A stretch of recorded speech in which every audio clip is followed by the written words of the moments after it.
मी सुरेखा जबडे. मी माझी स्वरचित कविता सादर करत आहे, काळीज. त्याचा थोडक्यात मतितार्थ असा आहे की तरुणाई ही एकमेकांवर प्रेम करून पुढे लग्नात त्यांचं रूपांतर होतं. परंतु ते प्रेम टिकेल का नाही ही शंका त्यांच्या मनात त्यांना सतावते असते. कधी सक्सेसही होतं, कधी नाही होत. त्यामुळे एका तरुणाने आपले मनातले भाव व्यक्त केलेत, ते मी या कवितेत सादर करते. किती सहज ठेवलं मी काळीज तुझ्यासाठी तारण. किती सहज ठेवलं मी काळीज तुझ्यासाठी तारण. तुझं हे हसणं माझ्यासाठी तुझ्यात गुंतण्याचं कारण. तुझं हे हसणं माझ्यासाठी तुझ्यात गुंतण्याचं कारण.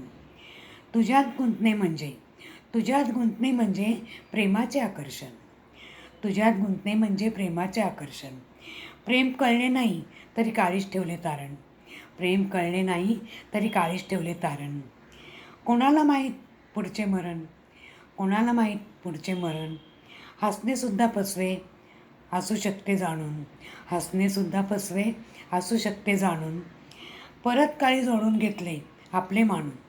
परत काळीज ओढून घेतले आपले मानून. परंतु ते काळीजच होते. परंतु ते काळीजच होते दुसऱ्या काळजाला चिटकून. परंतु ते काळीजच होते दुसऱ्या काळजाला चिटकून. इथे प्रेमाची सुरुवात झाली. येथे प्रेमाची सुरुवात झाली.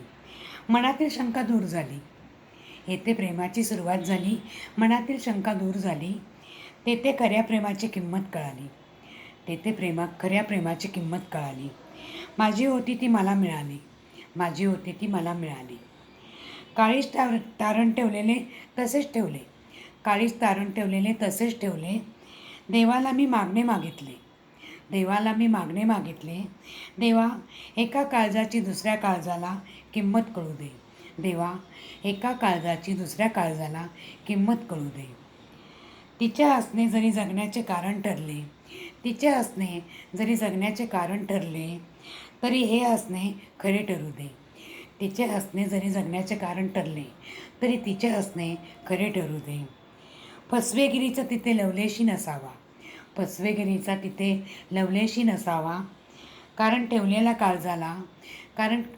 काळजाला सदैव हसरा असावा. कारण ठेवलेल्या काळजाला